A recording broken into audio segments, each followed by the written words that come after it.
Alright, y'all. So we're talking about infinite series, and a suggested journal prompt for you is what's a way that you can demonstrate the harmonic series, which we're going to get to at the very end. So first we're going to talk a little bit about notation, go over some definitions, telescoping, geometric series, some properties of infinite series, the nth term test, some p-series, and then harmonic series. So it's a jam-packed, super fun-filled video. Let's go. So, this is some notation. This is a sigma, capital sigma. Lowercase sigma looks like that. That's all Greek. And this is repeated summing. So you're taking this term and you're adding together all of the different terms that are indexed by your index of summation, which is in the bottom, and then your upper bound for your sum is on the top. And so here we have an infinite sum, so we're adding up an infinite number of terms here.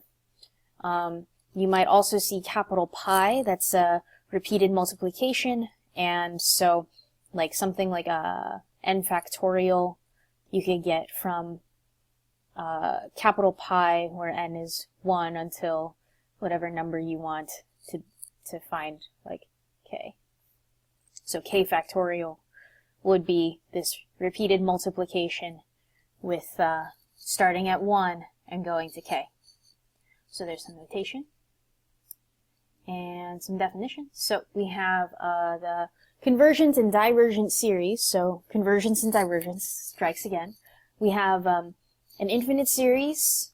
The nth partial sum we're giving as capital S sub n, and so it's a finite partial sum, so we're stopping at n. And if our sequence of partial sums converges to a number, then our series, our infinite series, converges. The limit S is called the sum, so that's going to give us our actual number for where our infinite series converges to. And if our nth partial sum diverges, then our infinite series diverges. So for this series, we're looking at partial sums with specific subscripts. So we're looking at like the first partial sum, and that's going to give us just this first term. Our second partial sum is going to give us the first plus the second term. And then that pattern continues. Our third partial sum is going to give us the sum of our first 3 terms, which is 7/8, and so on. And what this converges to is something that we can think about in terms of a box. So if we have this square, then we have 1/2. That's 1/2 of our square. And we take what's left over, divide it in half again. So then we have that's 1/4. So our S2 is going to be the sum of this plus that. And then S3 is going to give us that also added in. And we're going to keep on dividing the leftover part in half. So that's going to be, 1/16th and so on. And so can you see what this is going to converge to? That our nth partial sum is going to give us what? We're going to get up to just 1. So here this is a better version of what I was sketching out up here. But this series converges, and it converges to 1. We also have telescoping series. So telescoping, I'm not really sure why that vocab happens. You could maybe journal about that if you find out. But telescoping series are when we have something like this, where we're taking our series and we're gonna actually end up canceling some parts out. So we have 1/n, which is 1/1, minus 1/n plus 1, so that's minus 1/2. That's our first term. So that would be our S1. And then when we're going forward with more n's, then 1/n is going to be 1/2, which conveniently cancels out with the preceding 1/2, and then our next part of this is a negative 1/3. But then so that's our second partial sum. Our third partial sum is going to give us this part added on to what we had before, which is going to take this negative 1/3 and this positive 1/3 to cancel out. And so with a telescoping series, you have like subsequent terms that are canceling out. And sometimes, you know, the canceling happens after a few terms. Like suppose that this, instead of that denominator, we had like n plus 5. Then you can imagine it would take a little bit longer, like more terms would need to be written out before you would see something that would be canceling out. 5, or you need 4 more steps in order to cancel things out. So that's a telescoping series. And what is this going to converge to? Well, we're canceling out all of our subsequent fractions, so the only thing that we're left with is this 1 in the beginning. This 1 right there. That's the only thing that doesn't get canceled out. So that's a telescoping series. So let's try to find the sum of this series, to find the number that this series ends up adding up to. We should probably factor. That looks factorable because we have a difference of squares. So what we have as our sequence that we're adding up for our infinite series is going to be, what, 2 over 2n minus 1 times 2n plus 1. Okay, and then now we can, we can do partial fraction decomposition, right? So this is going to be, let's sneak on over here, that's going to be a over 2n minus 1 plus b over 2n plus 1. And so that will give us a 2n plus 1 plus b times 2n minus 1. That gives us 2. And suppose that n was 1/2, then this part would go away, so then you get a times 2 equals 2. And so that means that a is 1. And then suppose that n was negative 1/2, then this part would go away. This part would go away. And so we're left with b times negative 2 equals 2. So then b is negative 1. So we got a is 1 and b is negative 1. Okay. So then what? That means that this sum is going to be the sum from 1 to infinity of 1 over 2n minus 1 minus 1 over 2n plus 1. And this whole thing, that is our sequence that we're adding up, all of the terms. So let's start plugging stuff in. And what do we get? We get 1 over 1 minus 1 over 3 plus 1 over 4 minus 1 is 3 minus 1 over 4 plus 1 is 5. Oh, so we're just getting like even and, or we're just getting odd numbers. Alright, that makes sense, right? Because we do 2n minus 1, 2n plus 1. And so then the next term is going to be, our third term is going to be 1 over 5 minus 1 over 7, and so on. And so pew, pew, pew, pew, pew, those are all going to cancel out, and what are we left with? We're just left with this first 1 over 1, which is 1. So the sum of this series is 1.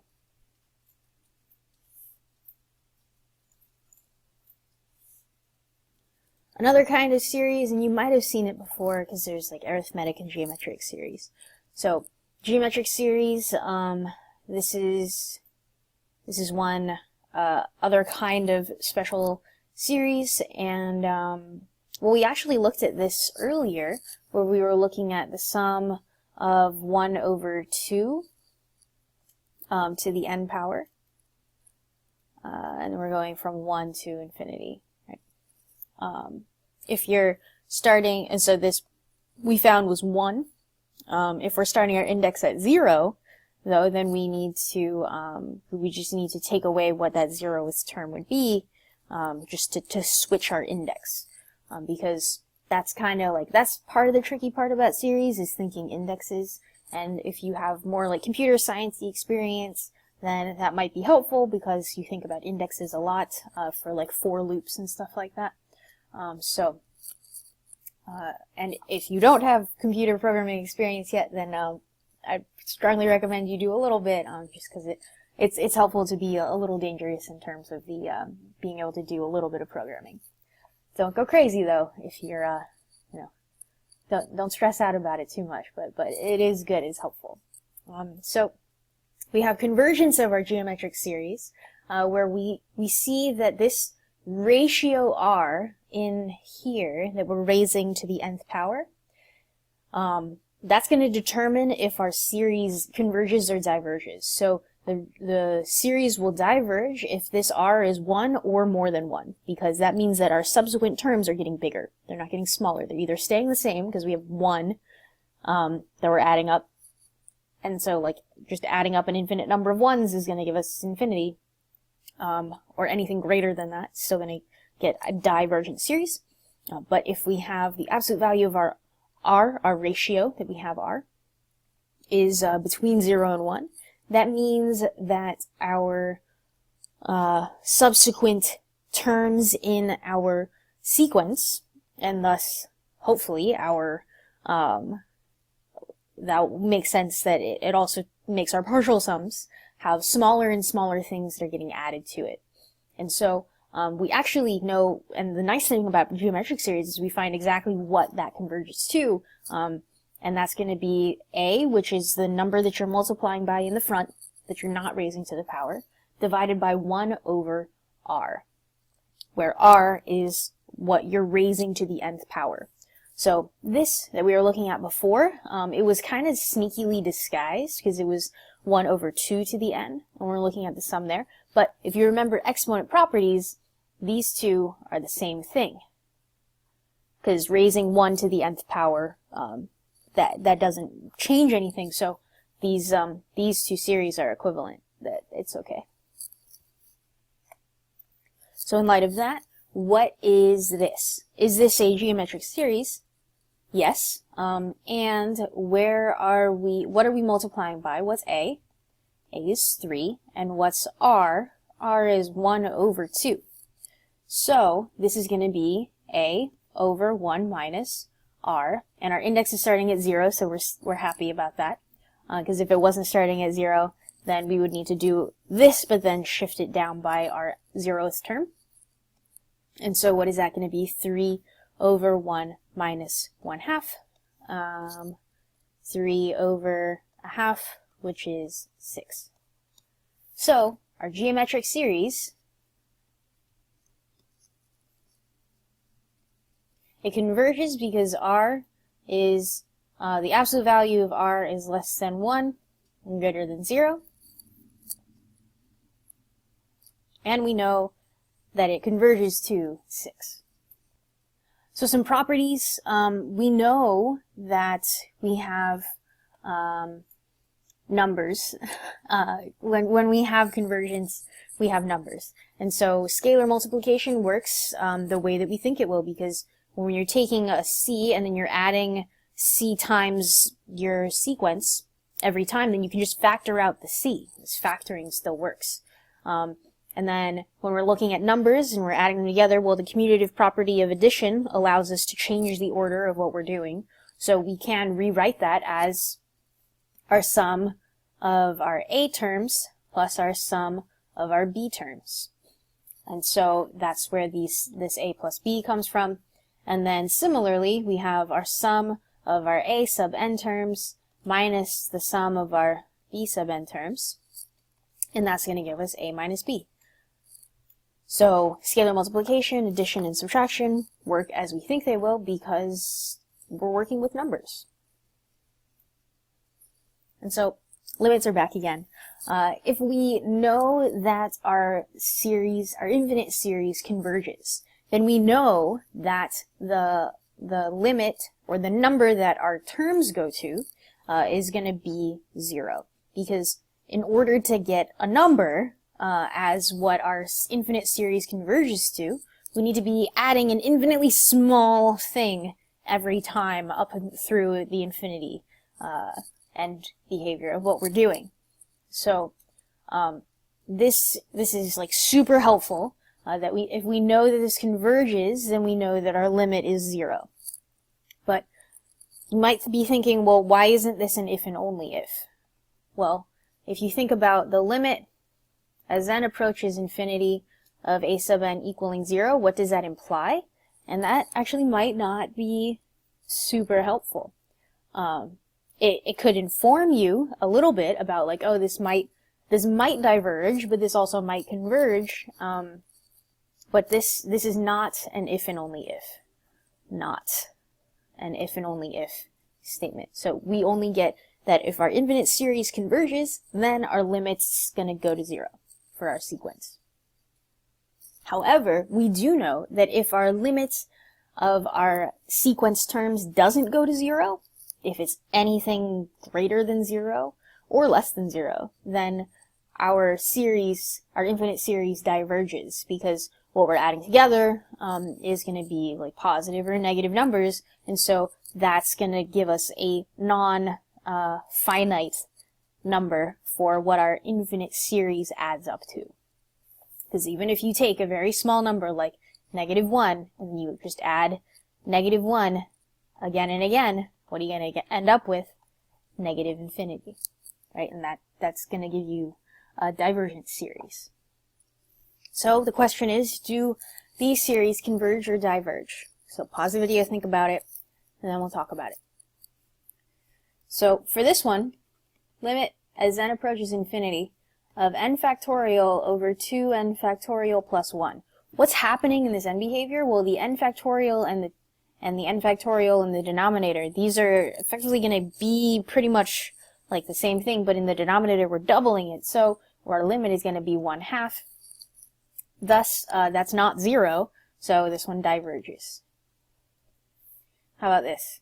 Well, that's a geometric series, and r is 2, and 2 is greater than 1, so this is a geometric series,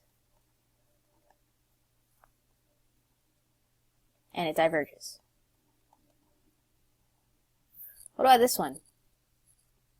This has a special name. It's called the harmonic series, and it famously diverges, but it's we don't exactly know why yet. But you know, we'll get there. This might help. It might help to think about. It might help to think about your what we were talking about, Gabriel's horn, and how that has an infinite surface area. That might help. But this one, our limit as n approaches infinity of 1 over n, that goes to 0, but that doesn't tell us if our series converges or diverges. It just tells us that this doesn't necessarily diverge. So here's a word problem. We got a ball that's dropped from a height of 6 feet. So the initial height is 6 feet, and it starts to bounce. The height of each bounce is 3/4 the height of the previous bounce. So the subsequent bounces are 3/4. Find the total vertical distance traveled by the ball. So actually this is kind of tricky because we have to think about like how did the ball get there in the first place.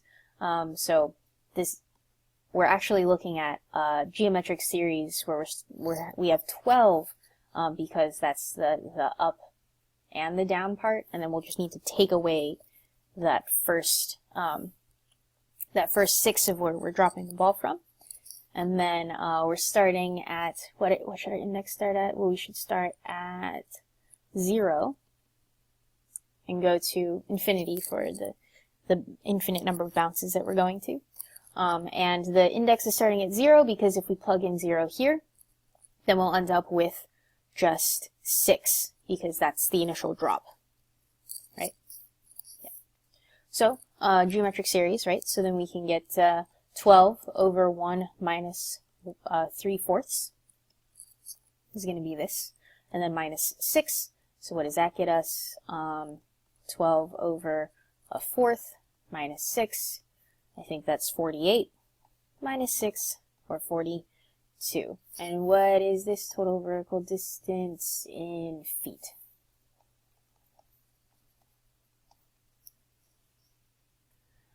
So we also have p-series. P-series is when we're looking at 1 over n to some p power, and the power isn't changing, our base is changing. And this, we're going to get what's changing in our index, what our base is, what's changing in the index, but then our p, our power, is not changing. So when do these converge or diverge? Well, we have convergence if our p is greater than 1. So if our power is greater than 1, that means that these are getting shrunk faster than I guess like infinity. Like as we're going towards infinity, these are getting smaller and smaller, which gets us small enough that when we're adding the things that are going close to 0, they're getting close enough to 0 that we're not changing what the actual number is going to be, so we'll get a convergent infinite series. And we're going to get divergence if our p is between 0 and 1, including 1. So if we think back to 1 over n, our harmonic series, what is going to happen? Well, this falls into that category because our p is 1. And so p is 1 is included in when our series diverges. But sometimes divergence can sound pretty cool anyway. So does this series converge or diverge? Well, what kind of series is it? Is it geometric? No, it's a p-series. And what's p? P is 2. 2 is greater than 1. So we have a convergent series. Do we know what it converges to? No, but that's okay. Because the only time we know when or what our infinite series converges to is when we have a geometric series. And that just about does it. We're going to be living with the infinite series for quite a while, so get used to it. It's going to be wonderful. And we're going to have lots of different ways to test to see if our series converges or diverges. That's kind of the main point of what we're doing with these. Right now we're dealing with sequences, which is nice, but we're going to eventually end up with things where it's more of like a polynomial kind of thing, and that's very exciting. So just to sum up, we have harmonic series, which diverges, but that's a special case of our p-series. And p-series, we just have a rule of what if p is greater than 1, then we have a convergent p-series, and if p is 1 or less than 1, then our p-series diverges. We did a word problem. If we're looking at our nth term test, if we're looking at our nth term for our sequence and it's not 0, then we know that our series diverges. But if we know that our series converges, then we know that our nth term is going to be 0. But this is not an if and only if. So if our limit is 0, that doesn't imply that we have a convergent series. Addition and subtraction and scalar multiplication work as we think they will. Geometric series are one of the really nice ones that we can find exactly what our series equals to, like what it converges to, if our ratio is less, if our ratio is between 0 and 1, or the absolute value of our ratio is between 0 and 1. And A is going to be what's not getting raised to the nth power, but R is our ratio that is getting raised to the nth power. And we have telescoping series, which is where partial fraction decomposition comes in handy. And that's about it. All right.